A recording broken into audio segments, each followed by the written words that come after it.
I'm going to be sharing with you a tool or a couple of tips that I give to some of my clients who are wanting to achieve something in life, but they seem to really be struggling. Welcome to the Empowered Life Podcast, a space dedicated to spreading the message that you have the power within to create everything you seek. So if you're ready to enroll in a new kind of higher learning, the kind that leads to true personal freedom, hang here with us. We're your hosts, Rudi and Aniston, and this is Empowered Life. Welcome to the Empowered Life Podcast. My name is Rudi Riekstins, and I so very, very appreciate having you here today. You know, investing in you is always something that I think is the greatest tip of the hat that you can do to yourself, for yourself, when you invest in anything about your further growth or your further development. And the fact that you're listening to a podcast, any podcast, is just a testament to saying that you want more and that there's something else that you want to have, be, do, and you're ready to do the work to be able to achieve that. And so I today am tipping my hat to you. So thank you so much for joining me here today. I'm going to be sharing with you a tool or a couple of tips that I give to some of my clients who are wanting to achieve something in life, but they seem to really be struggling. You know, we're in a fast-paced world where there is so much information, stimulation that is coming at us every single second, and there is always something vying for our attention. But if we want to do something, whether that is a long-term goal or a short-term goal, and we find that we're struggling to take the necessary steps, the everyday compounded steps to be able to achieve it, you know, people always say, man, I've had this dream to do something, or I have a project, but I just never seem to get through. And that is because we are being conditioned to be reactionary in every single situation. And so whether I'm talking to somebody in a corporate environment or whether this is just an individual in their personal life, you can apply a little bit of what we're going to be talking about today into your life so that you can become more structured, so that you can be more organized, so that you can achieve the things that you want to achieve on any given day. And so I'm not telling you that this is the way to do it, but this is my way of how I keep myself, my life very organized, and how I support my clients to be able to do the same. And so I'm going to be using this in the example of business, because that's where I spend the majority of my time. But I want you to be able to apply this to your life, because you can do the same thing on a Saturday or on a Sunday, whether you're a solopreneur or whether you run a large organization. And that is just about understanding, how do we create structure in our life so that we know where our priorities lie at any given moment. You see, for most people that I deal with, they're in large organizations where there are a lot of people that need a tremendous amount of information from them, and they need it really quickly. And every single person that's coming to them has a priority. And I like to remind everyone that, you know, your priorities are really important to you because they're your priorities, but everybody else's priorities are really important to them because they're their priorities. And so we first need to understand that every time somebody's coming to us for something, it's going to be an emergency for them. It's going to be an urgency for them, but it's only because they want to get that thing that they need from you off their chest so that they can carry on with their day, and they don't want to have to think about it again. And the minute they offload onto you or make a request of you or a demand in that moment, then they can somehow organize that thought in their mind. Now they know that they've passed it off or they've handed it over, and it's somebody else's responsibility. So they can get back to what is their priority. And if you can understand that, then you know that not everything needs to be a priority. You get to decide based on what is happening in your day and inside of your life. And so when I share this with you, it is so simple that I don't want you to discredit the simplicity of the exercise. I want you to actually challenge yourself to try it. And there's many ways you can do it, but I highly recommend that you use the approach that I'm going to be suggesting for you today in how to organize yourself, how to organize your mind, and how to organize your day so that you can be the most successful in the day for yourself. And that is just in understanding, how do we create? You know, your brain is a really complicated, but yet very simple tool. And it likes organization and it likes structure. But if you are reacting to situations and circumstances every single day in your life, you're not creating the structure that your brain wants. And so your brain is going to be looking for patterns and efficiencies in everything that you're doing. And so if you are erratic in your day, responding and reacting, emails, phone calls, agendas, meetings, cancel meetings, move to the next one, then that's going to create a level of structure that your brain's going to be expecting that level of chaos. And what you need to do is recreate the systems inside your brain and inside your behaviors of what it is that you're really wanting to have, not how you have been. And then you need to show up that way consistently every single day so that you create a new pattern and a new behavior. And so I like to ask people, when is the best time to create structure? And the best time to create structure is not now, it's before now. And that before now for me is the night before I go to bed. And so as I close out my entire day and I am looking at everything that I've done, everything that I wanted to achieve, and everything that's still left in my tasks to do, I will then make a running list of everything that I need to achieve the very next day. And I make that list before I leave my office at the end of each day. And then I write them down in the order of the priority of what I need to get done the following day. The reason I do that is twofold. One is the most important, that when I walk into my office the next day, I already have an agenda. I already know what I need to do, and I've had the time to process and prepare for what it is that I'm going to be doing. But the second is such an invaluable tool that so many people don't utilize, and that is mind dumping. And when you've got something inside your head, it is going on repeat over and over and over and over. And we already know the unconscious mind produces anywhere from 30,000 to 50,000 thoughts a day. And they're usually around things that we're wanting to do, things we're needing to do, things that are nagging us, memories and triggers. And so these are going on a loop over and over and over in our mind.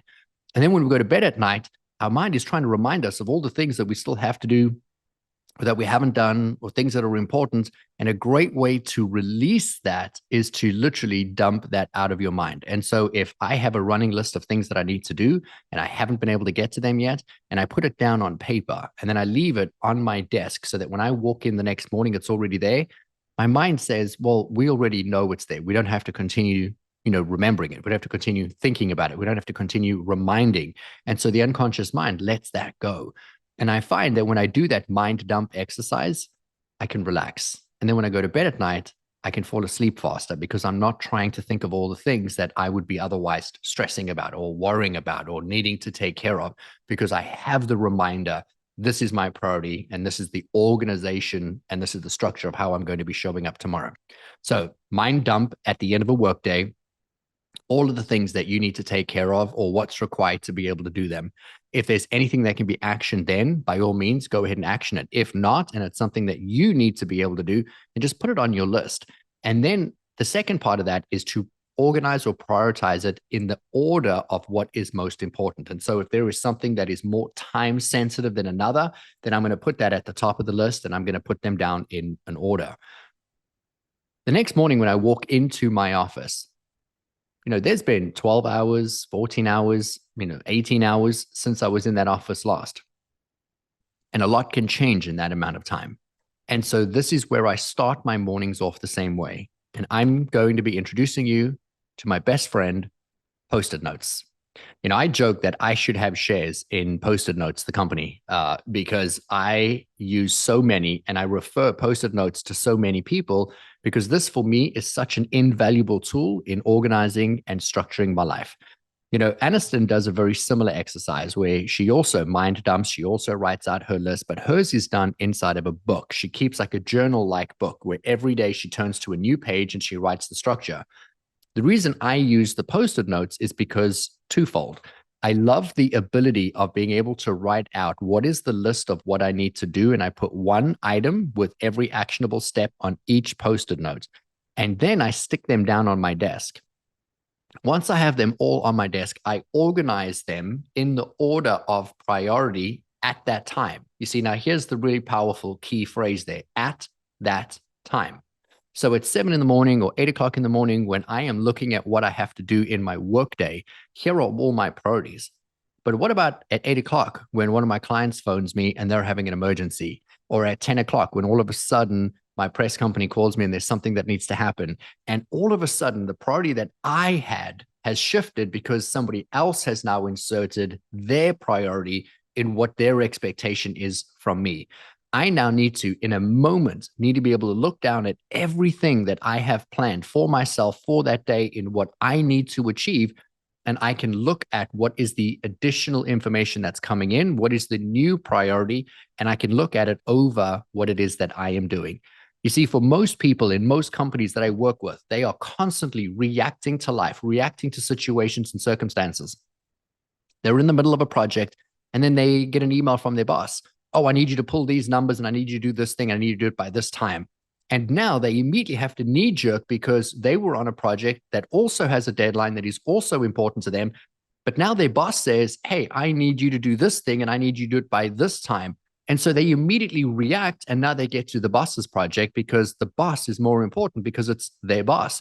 And their boss gave them a timeline that was within the window of the timeline they were doing their project. And so now they react and they get their boss's project out of the way, and then they revert back to what it is that they're doing. But now it's created a domino effect where it's knocking onto everything else that was planned inside of that day. Whereas if you were using a post-it note system, and you can immediately look down and you've got 10 post-it notes in an order of priority and you've stacked them. This one's the most important, so I'm putting this one first. This one and that one are going to take 10 minutes each, so I could just slide them in second and third, and then you stack everything together and you have it around your work schedule. Now, when something comes in and somebody is taking you away from what would be your order of priority, you get to look and assess, is this more important than that? And you can see where it fits. And if it is more important than something that's on your list, now you remove the post-it notes and you reorganize them so that you're constantly putting everything in your mind in a very clear, organized state. You're not having to scribble out the entire line, which is what Anderson has to do, and then rewrite the whole list again. You now have it very clearly as you remove the post-it note, replace the new one, put the order down all the way from 1 through 10, and you've got your structure again. Now, I said there's two main reasons I do this. So here's the second one. The first, as a recap, is so that I can reshuffle the list as my priorities come in, so that at any moment, if somebody phones me, I don't have to go to a calendar. I don't have to open anything up. It's right there, blatantly on my desk. Here's my order of priority. And I can immediately commit or not commit or respond with, hey, I don't have the time or the bandwidth, or I'm working on this project. I need to get this done. Here's my timeline. And now we're negotiating. I'm going to touch on that in a moment. But that's the first main reason, is that I can very clearly articulate what my commitments are. I can either commit to something, or I have to reevaluate, or I have to shift or move them around, and it's very quickly organized. But the second most important for me is that I understand that the human brain is constantly looking for validation in the efficiencies. And if I finish a task and I peel off that post-it note, that was my number one priority, was the biggest thing that was going to drive the needle in my business today, and I do that first, and I crumple that post-it note, and then I throw that post-it note in the trash, I get a tremendous amount of dopamine that floods my body. I get the feel-good chemicals that say, good boy, the pat on the back. The same as if you were teaching a dog and giving the dog a treat and petting your dog on the head and saying, good boy, great work. Yeah. And the dog wants to do it again. And so they want the treat again. They want the dopamine hit again. They want the feeling of fulfillment again. And so they're going to do whatever the trick is that you're teaching them. Well, my brain's the same way, and yours is too. And so if you are finishing a task and you get to successfully remove the post-it note and saying, I achieved that, I did that, you get the same level of dopamine that's going into your body. You're getting the same pat on the back. You're getting the same good feeling that you achieved things. And you're teaching your brain that when you create a list, an order, a structure, that you achieve the results that you set out to achieve. And so the next time you have a project or a task or you have to do something, your brain's already going into the state of, hey, we do things. And sometimes we do hard things and we get things done. We cross things off the list and we get the reward at the end. And so you create a mindset of, I achieve what I set out to achieve. I want you to think about that. I achieve what I set out to achieve. What if you achieved everything in your life that you set out to achieve? Who would you be today? And the difference between achieving and not achieving is just a very, very, very small few things. And if we do those things and we do them consistently, we're going to have and be and do and achieve everything. And so if you can set yourself up for maximum success so that when you have something that you want to do, you have the tools and the resources to be able to do it. And sometimes those tools and resources are as simple as a post-it note. writing out your thoughts. What do you need to do? Mind dumping, putting them in a list of order of priority. Then in the morning, organizing them based on what you need to do. Once you've seen your email, once you've scanned your work, once you've taken a call or two, and then throughout the day, you restructure them. Now, here's how this comes really, really in play in your day when all of a sudden somebody else's emergency arises. Because I mentioned in the beginning of today's episode that when somebody else calls you, your boss or your spouse or somebody, and they say, I need this from you, they're just wanting to do their own version of a mind dump and to give that to you so they can relax on that topic and move on with whatever else is their priority. But here's what I found in life and in business. Very few emergencies are actually emergencies. And with most leaders that I work with in business, they will fire off an email or pick up the phone or send a text message and say, I need this and I need it by this time and I need this to be done now.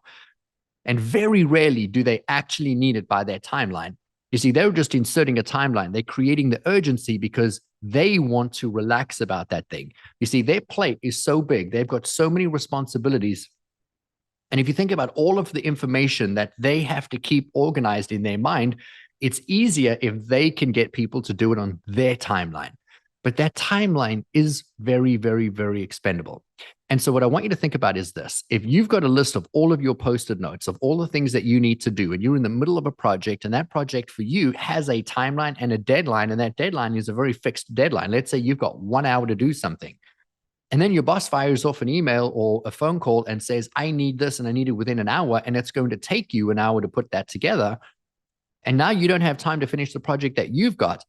If you are not planned and structured in your day, in that moment, you're just going to respond with, okay, I'll get it done and I'll have it to you in an hour. And then you'll panic. You'll go into a heightened state of elevated stress. Your brain will slow down and it'll take you longer to finish the task. But if you can very clearly look down at the order of the Post-it notes that you have, the structure that you have, the list of everything from 1 through 10 that you need to achieve and the timelines that are assigned to it, and say to your boss, I understand that this is a priority and you need this by 10 a.m. I just want clarification from my side. I'm in the middle of doing this project, and this is my estimated time to finish this project. Here are the reasons that I need to finish by 10 a.m. You've just asked me to complete this project by 10 a.m. Which of these two are more important? I just want to know from your lens, which one takes precedence over the other, because I will happily do yours, but I also don't want to disappoint the team that's waiting on this other project.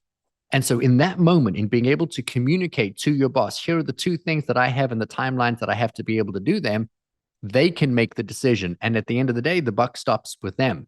And so if they've made their project the priority, then you do theirs and you don't have to have the stressful reaction to it. But 9 times out of 10, the boss is going to turn around and say, okay, get yours finished first and then get to mine afterwards.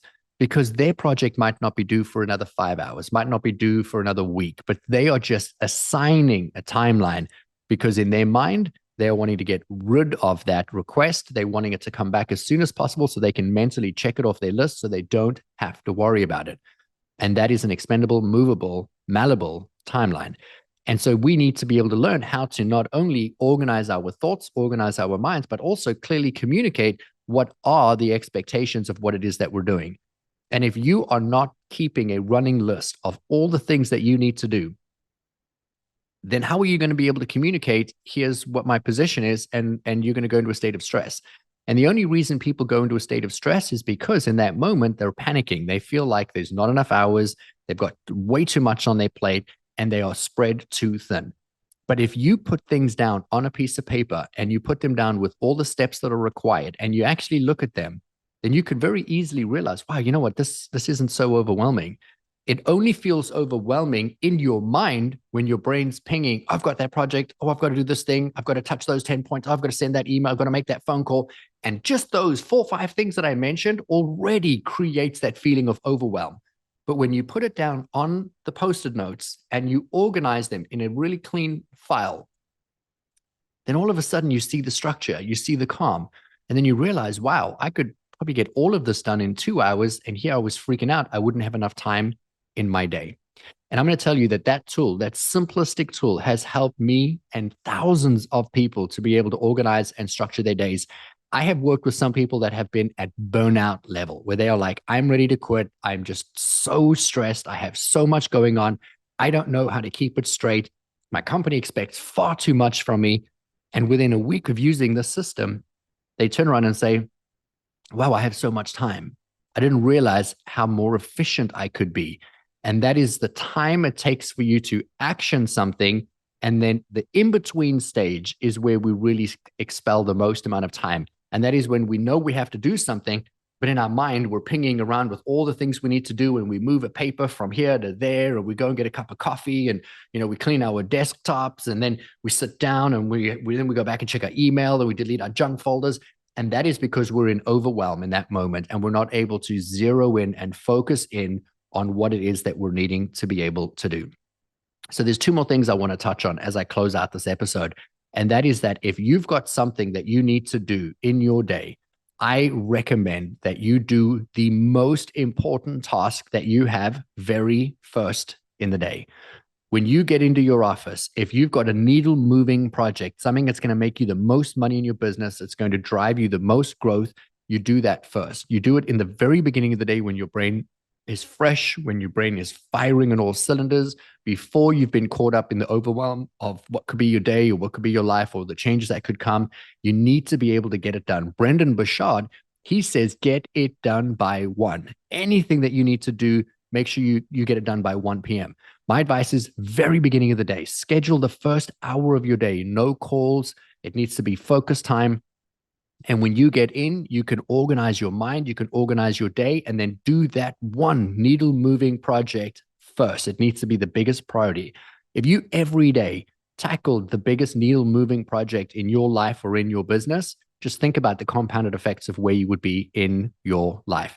Truly, truly invaluable to be able to dump all of that focused energy into just one very, very simple project, and do that each and every single day. I'm so grateful that you joined us for this episode. I hope that it helps you, and I hope that you use this to be able to support yourself in becoming more organized, becoming more structured, and putting all of your thoughts and your feelings out, and then to be able to take compounded steps and actions every single day. And I would love to hear from you. If you end up using this exercise, if you have your own and it's better than what I'm doing, I'd love to hear from you. Please feel free to share with us. I'm also going to ask you, rate, review, and subscribe to the Empowered Life podcast. And if there's somebody that you're working with, or somebody that you know that you think would resonate with today's message because they need to be a little more organized or a little more structured, or they could use just a little bit of love in their life, please feel free to share it. We would greatly appreciate it. From my heart to yours, thank you so much for joining us. We'll catch you in the next episode of the Empowered Life podcast.